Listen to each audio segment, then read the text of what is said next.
This year represents a milestone for the American Chamber in celebrating 50 years of supporting US investment in Ireland. Ireland has always enjoyed the strongest of relationships with the United States, and nowhere is this more evident than in the economic relationship that exists between our two countries. When the American Chamber was launched on the 10th of January 1961, the US ambassador at the time, Mr. Scott McLeod, said that US companies desiring to do business abroad are bound to take another look at Ireland, and that he had every confidence that great progress could be made. Well, 50 years on, the latest figures from the Department of Commerce confirm that US companies have invested more than $165 billion in Ireland. That is more than the combined investment that US companies have made in Brazil, Russia, India, and China.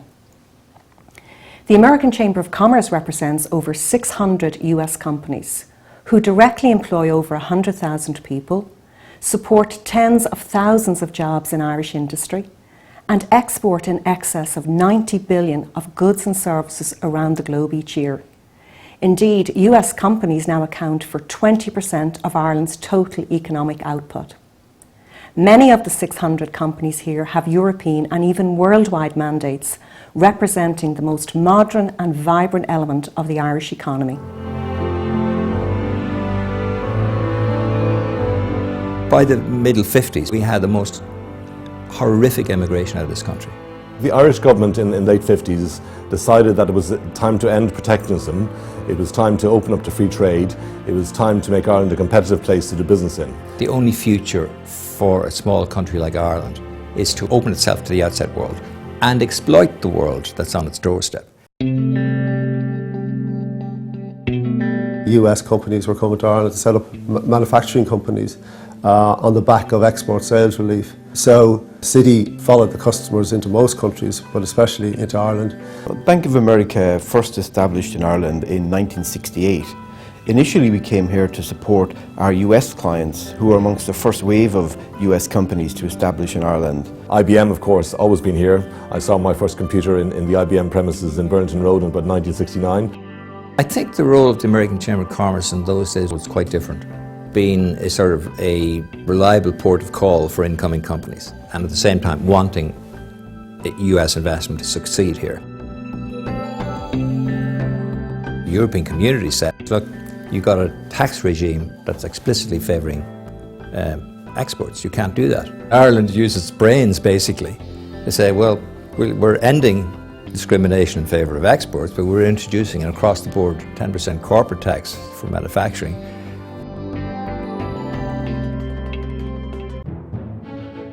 HP has been here since 1975. The reasons for us coming here were a very pro-business environment from a government standpoint, and obviously you have the highly educated workforce. We've been involved with the American Chamber of Commerce actually since the very early stages. Bob Chalker was the executive director, I remember that, of the American Chamber back in the 80s. Very organised man, very disciplined man, everything worked like clockwork. And of course his previous experience as American diplomat, I think, probably increased the linkage between business and government very well as well. But he was a great character. He was represented by two things: always wearing a bow tie and a somewhat elderly blue Mercedes.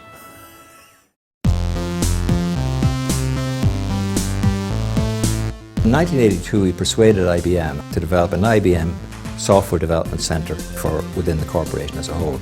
And that was the first strategic investment by IBM as distinct from just looking at it as an Irish market. In 1985, in the middle of the last recession in Ireland, Microsoft were approved by us. Very, very few people at that time had the faintest notion of what Microsoft was or could be, because it was all so new. We started in 1985 as a manufacturing facility. We now have 1,200 people, so a real transformation in the types of roles that we have here. They picked Ireland for a number of reasons. Top on the list was the skills that we had here in Ireland. The ease of doing business, it was an English language country. It was a gateway into Europe. The government were always very proactive in trying to support new industries who wanted to invest in Ireland. I was with the American Chamber from the mid-90s to the late 90s. The American Chamber had enormous potential that was not being utilised. And when Bob was retiring, they decided to do a whole strategic review. What developed particularly at that time was to articulate the voice of the American companies operating in Ireland. In a group of very influential companies, the biggest and best companies in the world, working together on best practices on policy and presenting that in a collective way is so much more powerful than doing it individually. One of the major things to do in that period was to develop a strong board. So you did have people like Bernard Collins from Boston Scientific coming on board, Frank McCabe of Intel, Aidan Brady of Citicorp. These were representing major operations in Ireland. The American Chamber have been very focused on trying to take the area of education and seeing where are the specific skills that we may have gaps in.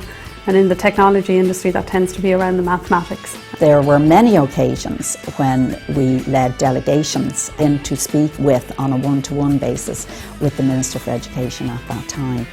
The membership grew within the Chamber because people realised that here was an organisation that was actually listening to their concerns. The American chambers are very, very strong right throughout the world, in fact arguably the strongest in the world, and that's why corporations rely on the independent advice that they get from the American Chamber. Well, I first became involved with the Chamber around about the year 2000, and it's proved a very, very useful place for us to meet other companies with whom we'd normally compete. It's become one of the primary representative bodies that IBM actually has in Ireland. I personally think the American Chamber of Commerce has done an absolutely fantastic job as the representatives of American industry in Ireland. So Google, we're in Dublin for about 7 years. Originally came here because we felt it would be a tremendous place to hire young European talent. And by golly, we've surpassed our expectations. PayPal started out in 2003 with 25 people. We're now at 1,300 people. The ability to really tap into talent and people who speak multiple languages was critical for us. The support that you find here is very unique. The danger about foreign investment, particularly if you succeed, is complacency. People assume, because it's worked in the past, that you don't have to keep at it. As Ireland became more established, that's where the danger of complacency came in, and that's where the importance of an independent chamber that can speak out and say to a government, look, you're actually taking the eye off the ball here, you're losing competitiveness, etc. There are three people who really had a major influence on the Chamber in its 50 years. Clearly the first one was Ken Whitaker. He set the framework for the basis for the Americans to come here. The second was clearly Bob Chalker. The third person is Joanne, and she made it more of an entity.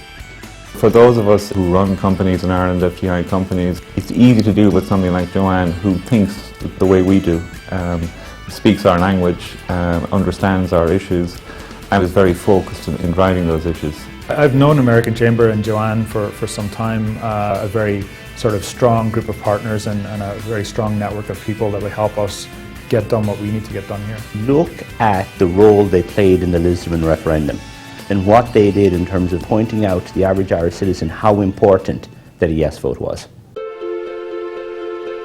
While the national agenda is probably the most important, there are from time to time regional issues as well which are important, so we can give a local voice. And within the various regions you also got clusters of industry. So if you look at areas like Galway, you've got the medtech, Cork would be associated generally with the pharma. Dublin, you've got the large financial services. The Northwest, again, we've got a range of financial services type companies, manufacturing. The southeastern region at the moment has in the order of 65 multinational companies. It does have a cluster of medical device and pharmaceutical business. My role would be to get the collective voice of the southeast. The west of Ireland is an extremely attractive location for US companies seeking to invest. There are around 70 US companies located in the western region, with particularly vibrant sectors in ICT and medical technologies. This provides valuable employment for over 14,000 people directly throughout the counties of Galway, Mayo and Roscommon. It's been a great experience being the president of the Chamber for 2010, during a time of great changes, difficulties here in Ireland. And the Chamber is right up there in front making sure we're influencing the key policy makers. Despite the turbulent economic times we're in, it's interesting that particularly the last 9 months we've had the strongest flow of foreign direct investment that we've had for maybe 5 or 6 years. There's no doubt that the multinational industry here is going to be the most important part of our economy. The Chamber of Commerce is going to play a huge part in turning around that perception deficit and that confidence that we need to all get back. My attitude is we got to communicate better, we got to make sure we have the media behind us, but we have to try and plug every opportunity we have as an organisation to make people see that it's not all doom and gloom, because you know what, it's not. The latest figures from the Department of Commerce in Washington confirmed that US investment in Ireland now exceeds $165 billion. We have over 600 US companies spanning multiple sectors in Ireland exporting in excess of €90 billion each year into the European market and beyond. Ireland remains a forward-looking and vibrant international business hub.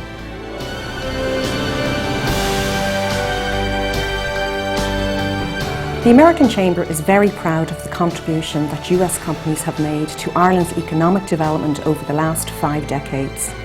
US companies and the American Chamber have a huge amount to contribute in coming years. Global foreign direct investment is predicted to grow by 30% by 2012. And given the magnificent base of US companies we have here, this represents significant opportunities for future investment. Investment trends show that 70% of all of the new investment that came into Ireland in the last 5 years has come from the existing base of companies. So the retention of these companies here in Ireland is critical to Ireland's future economic success. We are very well positioned to win new investment into the future, as long as we ensure that our taxation policies remain competitive, that we continue to have a strong and flexible talent pool, that the business environment remains flexible, and that our costs continue to come down in line with our European counterparts. And for our part, the American Chamber of Commerce is committed to working with our member companies around the country, policymakers and industry partners to ensure that we can retain and grow US investment in Ireland for many more years to come.